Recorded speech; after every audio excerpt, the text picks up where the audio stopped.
Living on Point. Dinamika yang dipertontonkan elit dan partai politik saat ini adalah pertunjukan yang biasa. Baik manuver atau perubahan peta koalisi akan terus terjadi seiring dengan semakin dekatnya waktu pendaftaran Pilpres 2024. Di Surabaya, Jawa Timur, manuver yang dinilai mengejutkan publik tersaji. Anies Baswedan yang selama ini didukung oleh 3 partai dalam koalisi perubahan untuk persatuan, yakni Nasdem, Demokrat, dan PKS, berubah haluan dengan menggandeng Ketua Umum PKB Muhaimin Iskandar sebagai bacawa pres. Padahal, nama Anies sejauh ini identik dipasangkan dengan AHY, sosok potensial di internal koalisi. Begitu juga dengan Caimin yang masih kuat di koalisi Indonesia Maju sebagai bacawa pres Prabowo Subianto. Hari ini kami, keluarga Partai Demokrat, dengan berbesar hati, dengan kerendahan hati, menyatakan move on dan siap menyongsong peluang-peluang baik di depan. Jadi kalau soal PKB-nya, Caimin-nya, memang prosesnya tidak ada.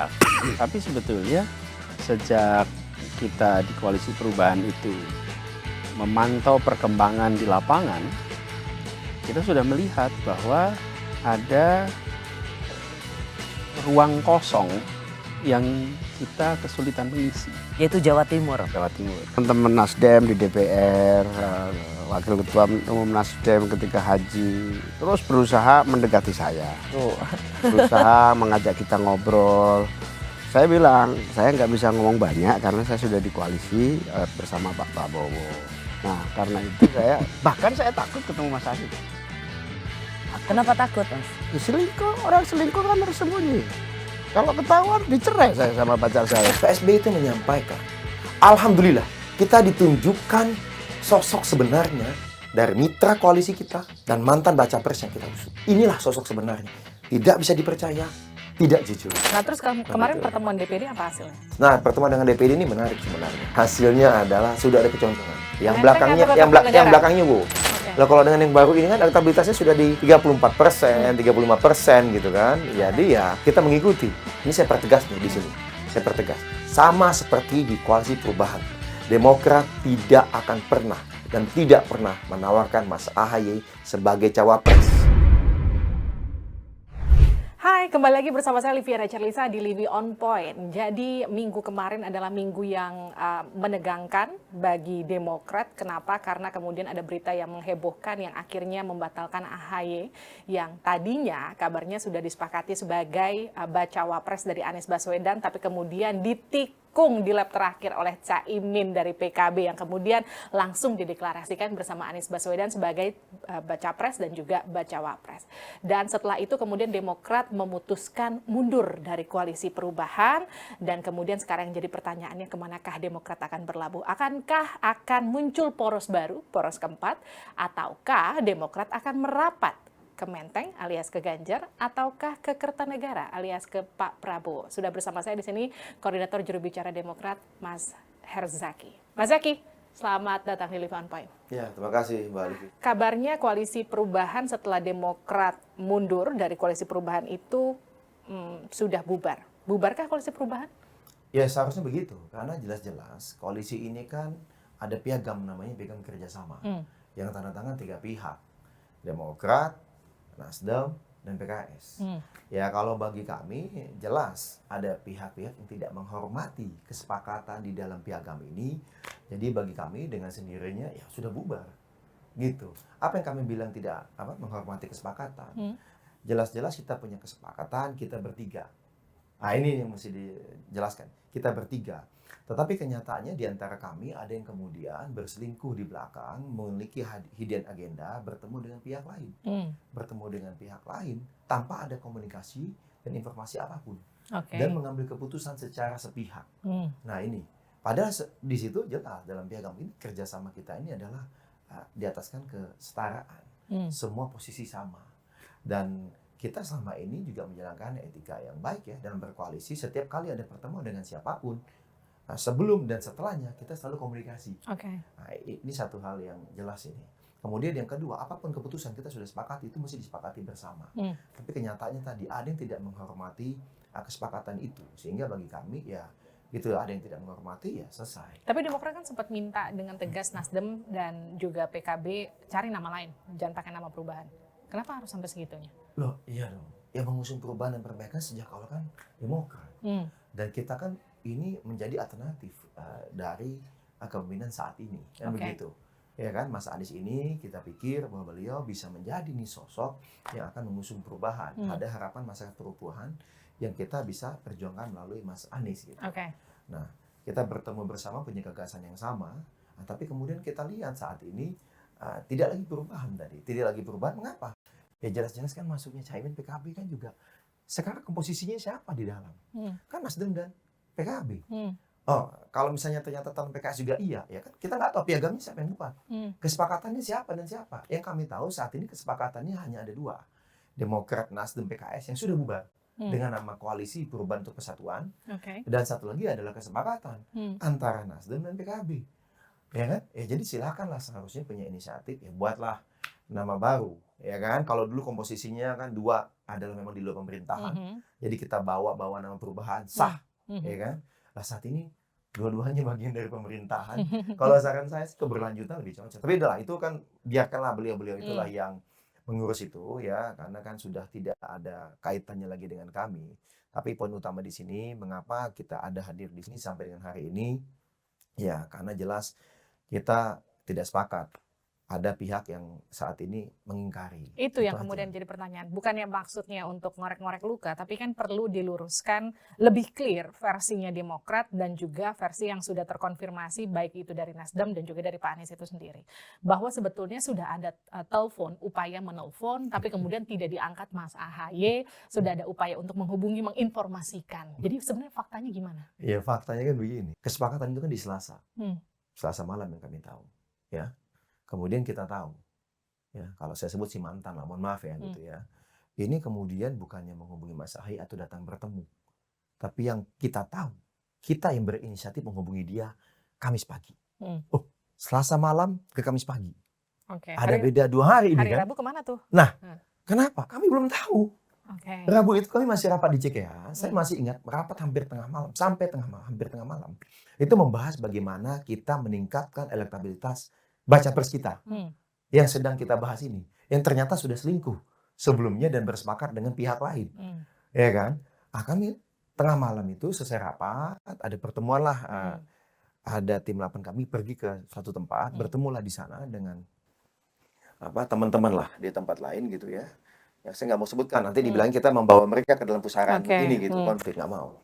Lalu dapat informasi, dikonfirmasi datang dini hari ke rumah salah satu timnya CP, kan mereka menyebutnya tim CP kan. Nah itu datang di situ. Disampaikan, iya ada kesepakatan Nasdem dan PKB mengusung Anies dan Muhaimin. Demokrat mau ikut atau tidak? Hah? Gitu kan langsung. Ini saya sebut agak lebih clear. Jadi kabar bahwa itu Kamis dini hari. Taunya dari Pak Sudirman Said, betul nggak? Iya, itu Kamis dini hari. Itu Kamis dini hari. Kesepakatan kapan? Selasa malam. Terus pertanyaannya, menghubungi Mas AHY katanya, coba dicek lagi yang diskusi atau talk show atau apapun itulah. Disebutkan kan Kamis dan Jumat. Hello, kesepakatan Selasa malam, Anda tidak ada upaya menghubungi kami, lalu Anda malah pergi bertemu dengan ibunya calon Anda yang baru. Di mana ya? Mohon maaf, hatinya di mana? Memang nggak punya hati, karena kan kesepakatan itu diingkari. Tapi gini, sebelum saya teruskan lagi.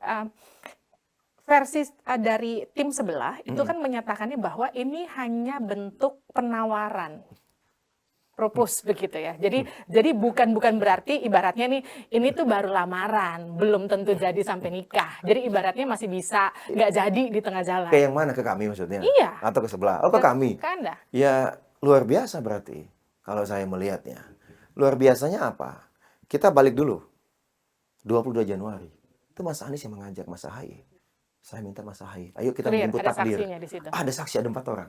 Dan ada surat tertulis. Di situ dari 4 saksi yang menyatakan bahwa benar kita begini kesepakatannya. Itu ada, tapi tidak kita buka di talk show. Tapi kalau surat yang terakhir?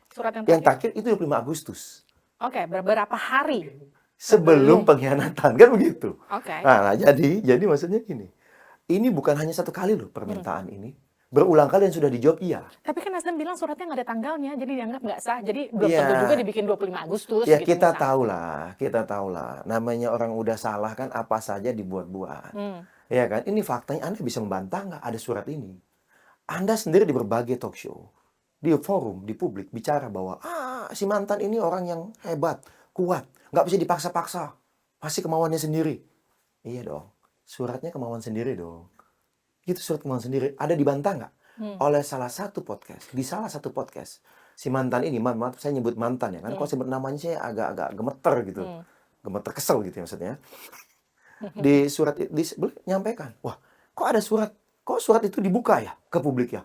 Ini kan harusnya personal. Saya ke ini, dia bilang, mengapa masih dibuka ya? Tapi dia tidak membantahkan bahwa surat itu benar ada. Kan mengkonfirmasi, surat itu benar ada oleh mulut orang yang membuatnya sendiri. Jadi saya minta tolonglah kepada mantan mitra koalisi kami. Anda ini sudah menyakiti kami dengan mengkhianati kami. Tolong, jangan sakiti kami lagi dengan mencoba memfitnah kami. Tolong. Sudahlah gitu. Anda mendingan dengan teman yang baru, dengan pasangan yang baru, peluk-pelukan lah. Ya kan? Nikmatilah bulan madunya. Jangan lagi ngomongin mantan Anda, kami ini, yang udah Anda lepeh gitu loh. Sederhananya begitu. Oke. Kami juga nggak membahas Anda. Kami bersyukur Demokrat ini punya ketua umum yang punya hatinya besar. Punya jiwa lapang dadanya luar biasa, yang memiliki sikap satria. Beliau di hari Senin siang, di depan publik kan, ada konferensi pers, menyampaikan, memaafkan satu. Yang kedua kemudian meminta kami semua kader move on. Kita buka lembaran baru. Mas Yang ketiga, AHY-nya bisa, Pak SBY-nya bisa nggak? ya kalau menurut kami, ya sejalan lah. Karena gini, ketika Pak SBY saat itu menyatakan ada sedikit konferensi pers yang dinyatakan Pak SBY kala itu, ekspresi raut muka dari Pak SBY itu, Pak SBY kan bukan tipikal orang yang bisa ngamuk-ngamuk ya. Beliau itu tertata ngomongnya, katakanlah tenang begitu, tapi tetap kelihatan sangat emosi. Sangamuk itu Pak SBY. Jelas, ini saya mau bercerita begini nih. Ini orang kan udah bolak-balik. Si mantan ini bolak-balik ngomong ke Pak SBY. Pak SBY, saya ingin Mas AHY menjadi cawapres saya. Kita berjuang berdua, insya Allah kita bisa daftar, kita bisa menang. Berkali-kali, bukan hanya satu kali kesempatan. Oke. Ya, jadi maksudnya begini, ini orang tua loh. Anda kalau mau bohong sama pacar Anda, mungkin ya udahlah gitu, dinamika anak muda gitu, bohong-bohongnya. Tapi sampai orang tuanya Anda bohongi, gimana hati Anda gitu. Tetapi tadi, saya kembali pada titik di mana Pak SBY ini luar biasa. Saya masih ingat, karena saya ini ada terus berhari-hari di situ sebelum kejadian dan pada saat kejadian, Pak SBY itu menyampaikan, Alhamdulillah. Kok Alhamdulillah? Ya kita bersyukur. Kita ditunjukkan sosok sebenarnya dari mitra koalisi kita, mantan mitra koalisi kita, dan mantan baca pres yang kita usung. Inilah sosok sebenarnya. Tidak bisa dipercaya, tidak jujur. Ini tanggung jawab berat bagi kita, ke rakyat Indonesia. Kalau sampai kita masih berjuang bersama dia, di kampanye segala apa, lalu menang. Bahaya sekali buat Indonesia ini. Ini Pak SBY. Jadi kalau misalnya ditanya bagaimana Pak SBY sudah move on atau belum, bagi saya Pak SBY cepat sekali. Karena beliau kemudian melihatnya, ya tadi, beliau ini tipikalnya begini, Pak. Dalam berbagai kesempatan saya berbicara, ada masalah, kita cari solusi, kita selesaikan, move on. Tapi ada gini nggak, ada gitu. penjelasan nggak dari kemudian dari pihak mantan, kemudian ke Mas AHY, ke Pak SBY, kenapa semua ini terjadi, bagaimana sesungguhnya dinamikanya? Karena kalau kemudian gini kan, yang namanya informasi ya, kalau nggak ketemu, duduk bareng, salaman, oke kita selesai ya, gitu. Gini, Mbak. Kayaknya nggak clear. Tadi saya bilang, sederhana aja ini. Saya ini orang yang sangat menghormati dan respect dengan si mantan ini. Ya kan, Mbak juga berkali-kali kan talk show sama saya, bagaimana saya membela. Ya kan? Dan bukan hanya di Mbak, berbagai talk show di berbagai TV dan berbagai podcast. Ya kan? Karena saya pikir ini adalah calon pemimpin yang baik buat negeri ini. Tetapi dengan kejadian kemarin ada dua hal yang membuat saya kecewa. Dua kejadian. Kejadian pertama adalah tadi, mengapa kejadian Selasa malam kami baru tahu di Rabu tengah malam dan dini hari dari orang lain, lalu kemudian pagi-pagi Kamis kita coba telepon, konfirmasi dia malah sedang di luar kota. Dan itu Mbak, baru bisa akhir kita putuskan, udah kita telepon aja lah. Jadi Kamis malam itu kita telepon pada saat, oh iya maaf saya baru landing gitu. Ya taulah kan lama nih, ngomongnya masih dengan manis sekali nih gitu. Ya kan? Kemudian kita tanya, apa benar ada kesepakatan? Kesepakatan baru antara Oke. Nasdem dan PKB yang mengusung Anies Baswedan dan Muhaimin Iskandar. Iya benar. Yang jawab ini si mantan ini. Langsung by phone. Langsung by phone. Kemudian yang kedua, mohon maaf ini saya konfirmasi ya. Jadi cawapresnya ini Pak Muhaimin Iskandar ya? Iya benar. Oh ya udah makasih ya. Oh dia masih berusaha ngomong, kita tutup. Dan ada rekamannya. Oh kok lu merekam sih perbincangan pribadi? Ya kita tahu Mbak ada yang suka bohong. Jadi kita rekam. Jadi saya ada di lokasi, saya ada di situ, saya mendengarkan. Dan rekamannya kita putar kembali karena kita masih, ini bener ya? Putar lagi Ya nih. masih percaya nggak percaya Nggak waktu percaya. itu? Bener nih ya dia, maksudnya setelah semalam kita dengar, kemudian kita langsung konfirmasi ini, Kamis malam ini ya, kita dengar ulang, bener, barulah kemudian dilaporkan. Dan ketika kemudian Pak Sudirman, saya sebut aja Pak Sudirman Said, informasinya kemudian menyampaikan ke pihak Demokrat bahwa memang sudah terjadi, saya pakai istilah nikah paksa, boleh nggak sih? Boleh, Terus boleh dong. kemudian terjadi, dan kemudian pada akhirnya itu sampai ke telinga Demokrat, sampai kemudian ada telepon dari Demokrat ke mantan, ini belum ada konfirmasi apapun penjelasan. Tidak Demokrat. tidak ada sama sekali. Nah, inilah yang menurut saya, yang saya kecewa 2 kali ini. Mengapa, Mbak? Kecewa 2 kali, nah, tadi bagaimana dia bisa memperlakukan seperti ini. Bukan hanya dia mengingkari kesepakatan, ya, yang piagam ini, yang selama ini kami jaga betul komitmennya, dan tidak menghormati, tetapi juga bagaimana dia memperlakukan Mas AHY, berlakukan Mas Demokrat. Kan bisa nih dia telepon, Mas saya bisa ketemu nggak? Selasa malam, tengah malam, ini ada yang sangat urgent. Saya mau komunikasi. Selasa malam kan bisa. Bukan kemudian dia beralasan bahwa Kamis malam udah ngubungi, kemudian ditutup. Enggak dong. Selasa malam bisa. Oke. Kok misalnya bilang susah? Ya, oh mohon maaf ya. Dia pernah kok berkali-kali nelpon malam-malam atau tengah malam kok. Bahkan jam 3 pagi juga pernah nelpon Tapi kok. artinya Maksud saya gini, Mbak. Jadi jangan kemudian ngeles, beralasan, kemudian aduh nggak enak malam atau apa, susah dihubungin. It takes 2 days gitu loh kita, dan kita yang berinisiatif. Kalau dikatakan katanya Pak Mas AHY ditelepon tidak diangkat. Ya itu setelah 2 hari, buat apa, Mbak? Dia tidak punya niat baik kok.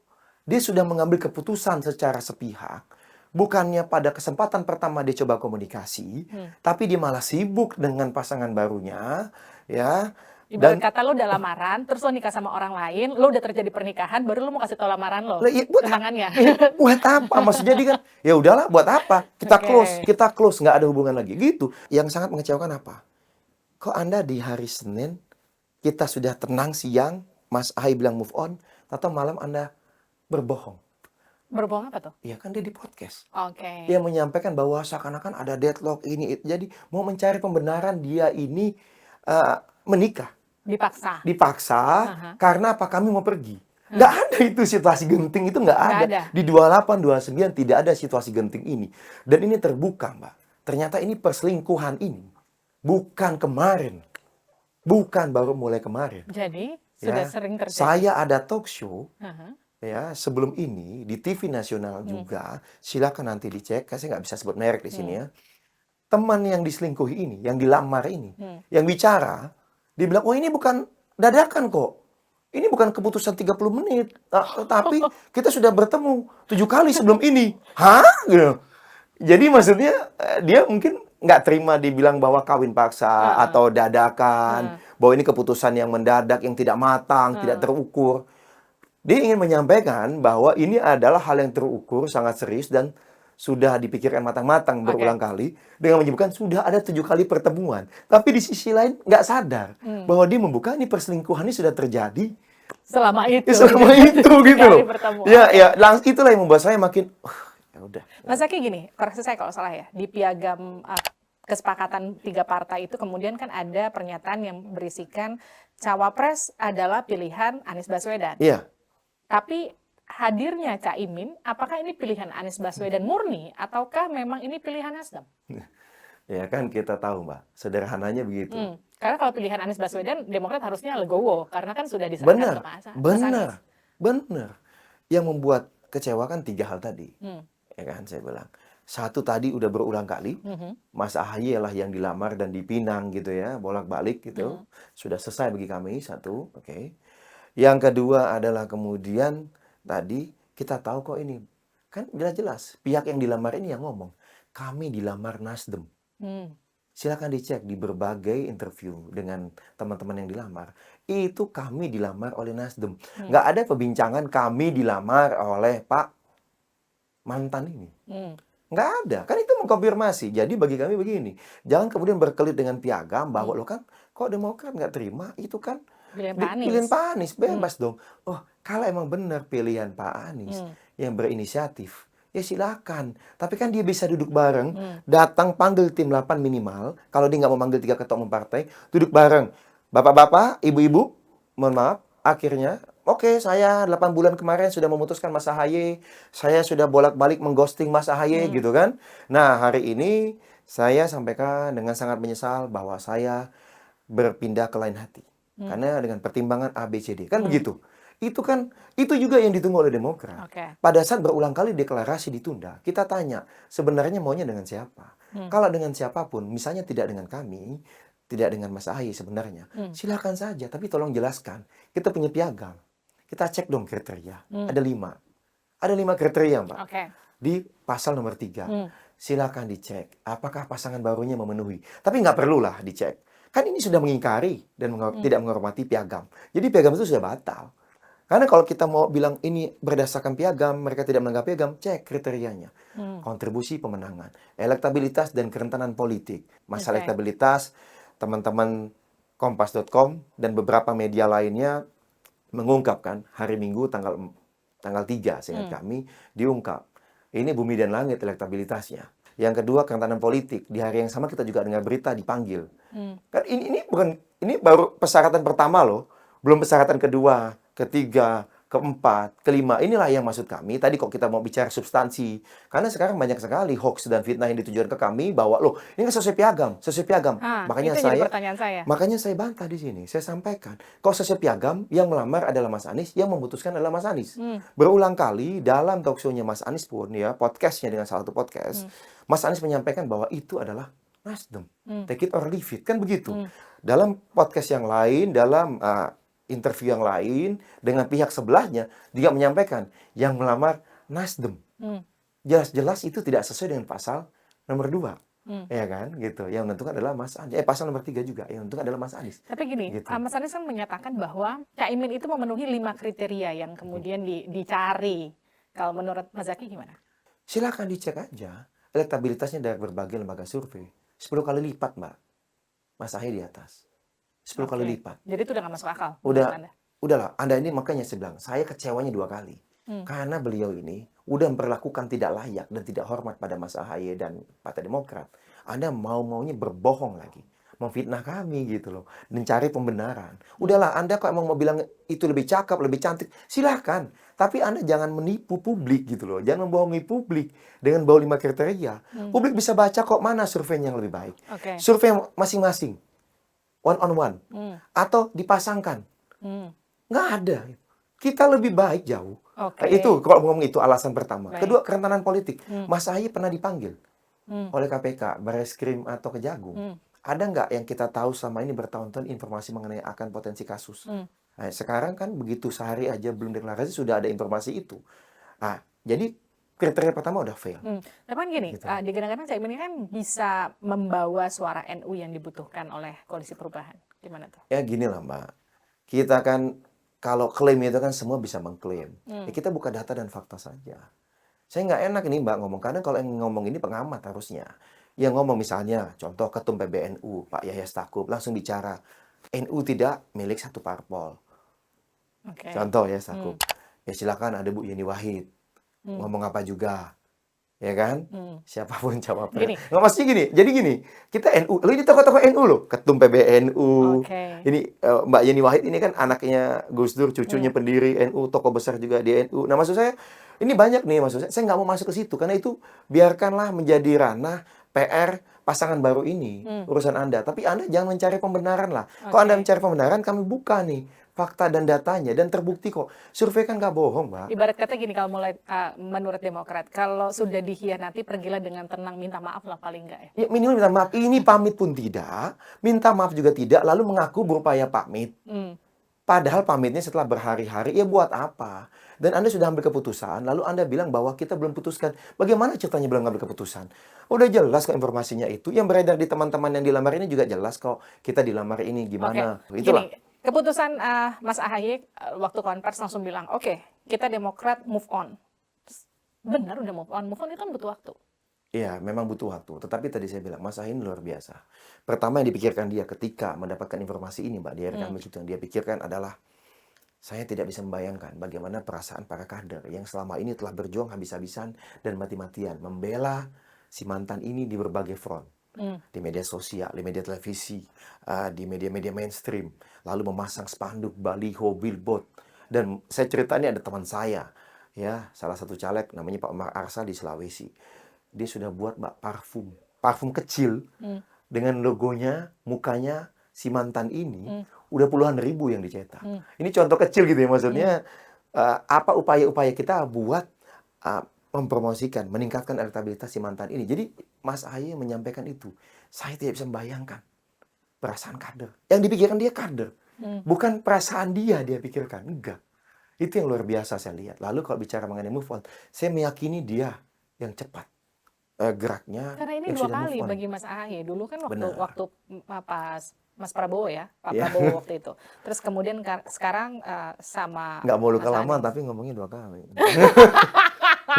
Iya, maksudnya Iya. untuk kemudian orang yang ibaratnya nih, orang yang udah 2 kali gagal nikah itu move on-nya secepat itu, kita ini beneran udah move on. Nggak, tadi Mbak, hatinya besar sekali. Dan yang dia pikir beda Mbak. Dulu 2018 dia belum ketua umum. Sekarang dia ketua umum. Dan jangan lupa, kami ini sudah menjalani tantangan yang luar biasa. Ya, kita ingat Muldoko. Itu Iya. kan luar biasa. Itu goncangan luar biasa dari luar kekuasaan mencoba merebut partai ini, dan alhamdulillah Mas AHY bisa memimpinnya dengan luar biasa. Saya bisa bilang Mas AHY yang memimpin. Karena saya tahu day to day, hampir 24 jam saya bersama Tapi beliau, Pak Mbak. SBY lebih marah ketika kasusnya Pak Muldoko atau kasus ini kemarin? Kakak Muldoko marah, Mbak. Tapi memang ini kan di luar. Iya, tapi nggak bisa ngamuk. Kalau ini ngamuk beneran. Itu kan teman, maksudnya dia bukan teman kita kok. Oke. Dia kan bukan teman kita. Dia tidak ada baik-baikin kita sebelumnya. Ya kan? Dia tidak ada kok anak sekarang bilang entah PHP entah ghosting gitu loh, Mbak. Lah kalau yang ini kan ghostingnya 8 bulan, ngasih surat, ini perjanjian, bolak-balik datangin bapaknya. PDKT 8 bulan. PDKT, terus bawa-bawa kemudian di-ghosting ibu gitu ya. saya itu inginnya dengan Mas AHY yakin bisa menang. Oke. Lalu habis itu bawa guru spiritual saya bilang bahwa kalau bersama Mas AHY akan menang gitu loh.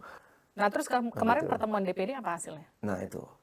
Jadi di hari Senin sebelum konferensi pers bertemu dengan teman-teman DPP, beliau menjelaskan situasi terkini dan meminta masukan. Ya banyaklah masukan teman-teman. Ke depan seperti apa? Kan opsinya begini. Oke. Kita coba buat koalisi baru kan. Yang kedua kita bergabung dengan koalisi yang sudah ada. Oke. Nah koalisi yang sudah ada kita tahu sudah ada 2. Nah itulah yang kemudian dibahas. Nah pertemuan dengan DPD ini menarik sebenarnya. Menariknya kenapa? Karena ini kan pimpinan dari 38 provinsi. Di setiap daerah datang ke Jakarta, mereka membawa aspirasi dari masyarakat, Yes. konstituen, dan kader di daerah masing-masing.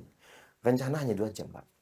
Tapi diskusi ini sampai 5 jam ternyata. Hasilnya? Hasilnya adalah sudah ada kecondongan. Kecenderungan kemana? Ke salah satu. Ya ke salah satu. Satu satu. Oh, berarti nggak akan ada koalisi baru, guys? Ini masukan. Oke. Ini kan masukan. Karena yang menentukan tetap majelis tinggi partai. Dan mereka semuanya menyampaikan. Satu, mohon maaf Ketum, kami sepakat tidak ada CLBK. Nggak ada CLBK. Ini pernyataan yang luar biasa. Mohon 100%. 100%. Oke. Yang kedua adalah bahwa kita akan memilih salah satu. Ya kan, salah satu siapa di antara 2 itu. Yang ketiga, sepakat dengan Ketum sama. Ini saya pertegas nih di sini. Saya pertegas. Sama seperti di koalisi perubahan. Demokrat tidak akan pernah dan tidak pernah menawarkan Mas AHY sebagai cawapres. Dan Oke. menjadikan itu sebagai syarat bergabung ke koalisi atau kerjasama manapun. Ini saya tegaskan. Karena di fitnah, di koalisi sebelumnya dipaksa-paksa kita memaksa Mas AHY jadi cawapres. Kalau nggak kita check out. Padahal jelas ya, bukti dan fakta menunjukkan yang ngajak, yang minta bukan Demokrat. Oke, sekarang Gitu. gini. Jadi ada kalau bahasanya ada kecondongan ke salah satu, artinya nggak bikin poros baru. Artinya komunikasi bahwa sudah ada komunikasi dengan menteri aktif dari untuk membuat poros baru itu nggak benar. Ya, komunikasi pasti kita dengan siapapun ada. Dengan menteri itu kan di DPR kan sering ketemu juga, Iya, Mbak, di menteri aktifnya bisa dicek parlemen. kok siapa. Loh, itu kan di parlemen kan bisa Terus? bertemu, ya Oke. kan. Dan setahu saya menteri aktif itu kan juga teman baiknya Bang Sekjen kami gitu, ya kan. Jadi sering ketemu, ngumpul tuh biasa gitu. Nah, ini memang kan orang partai politik yang kami ini rata-rata sudah sekian lama bergaul, Pak. Oke, jadi intinya gitu. gini, nggak akan ada poros baru. Poros keempat tuh nggak ada. Ya kalau saat ini sesuai dengan rapat kemarin, masukan dari teman-teman adalah merapat kepada salah satu. Merapat ke salah satu. Yang Menteng belakangnya atau ke yang Kertanegara? belakangnya wo. Oh wow, Oh, wow, kan? dua-duanya wow kebetulan. Iya, Saya mikirnya. Dua-duanya wow. Bahkan satu lagi Pranowo, lagi satu lagi Prabowo.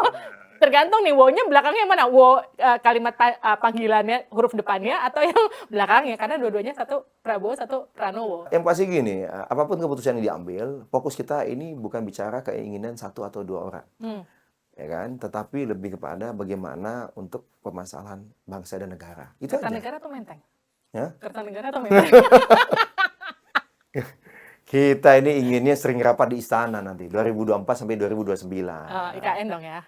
Jadi sama yang mana nih? Oke, IKN ya. IKN dong ya. Oke. Kan dua-duanya meneruskan Aduh. pemerintahannya Pak Jokowi nanti Agak kira-kira. sensitif juga ini.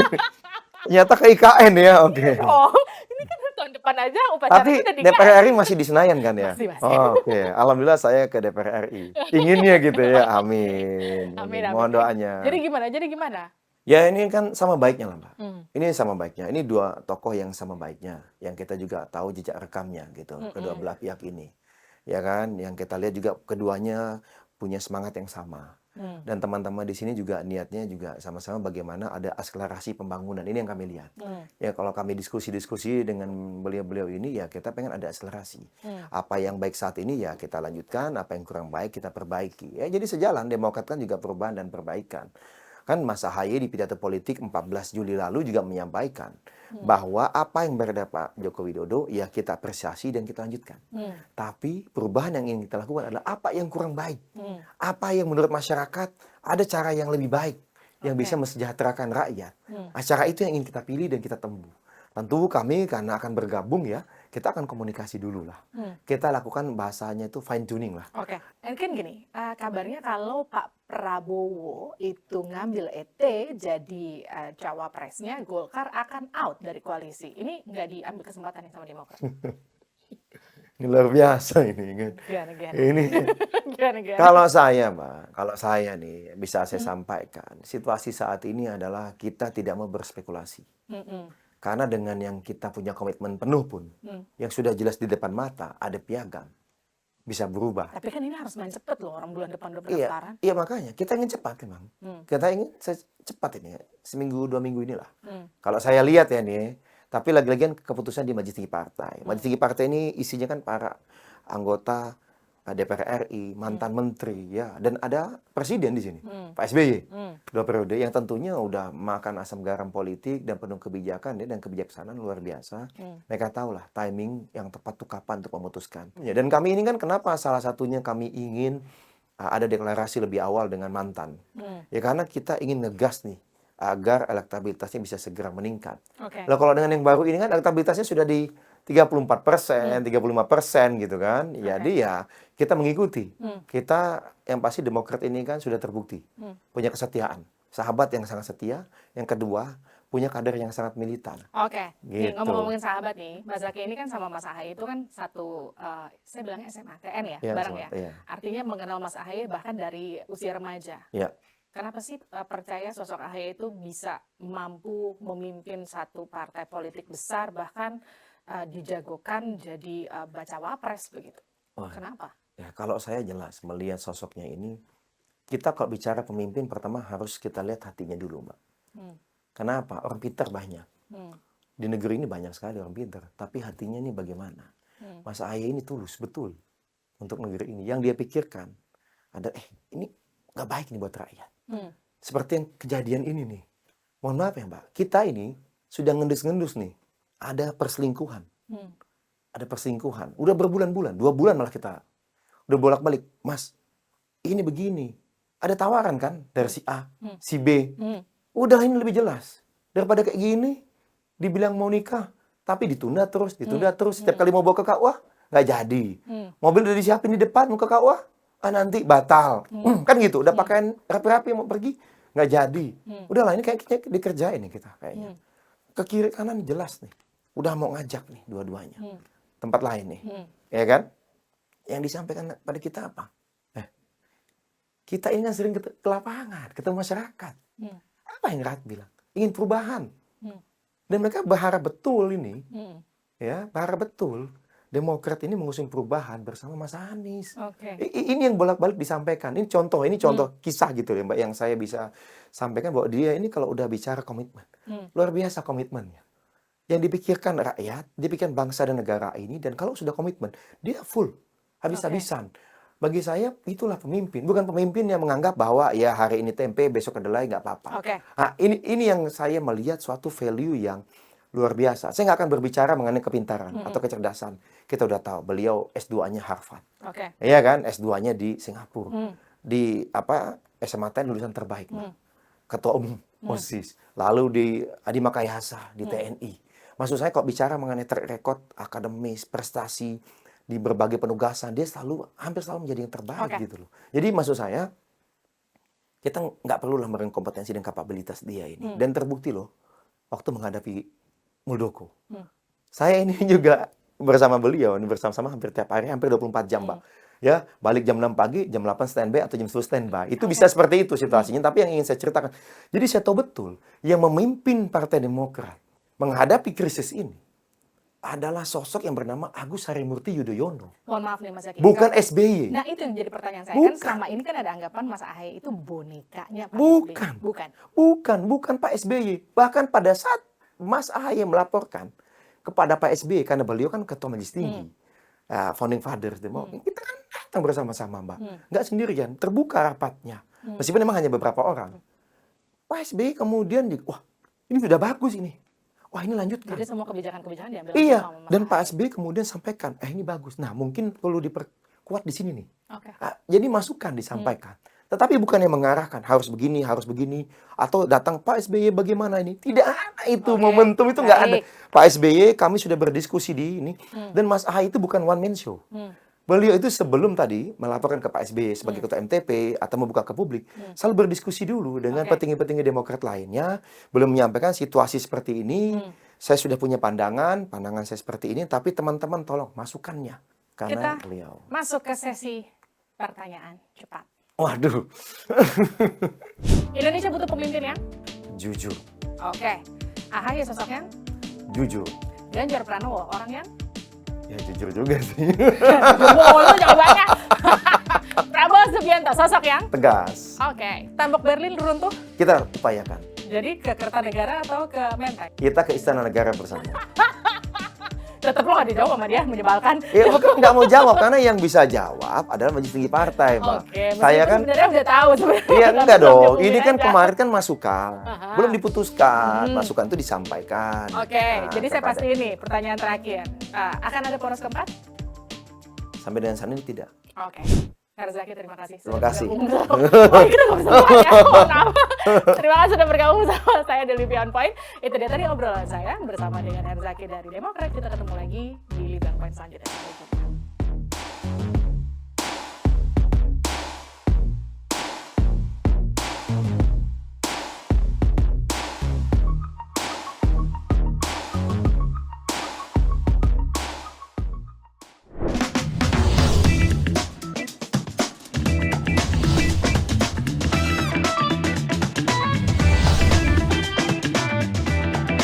Livi on point.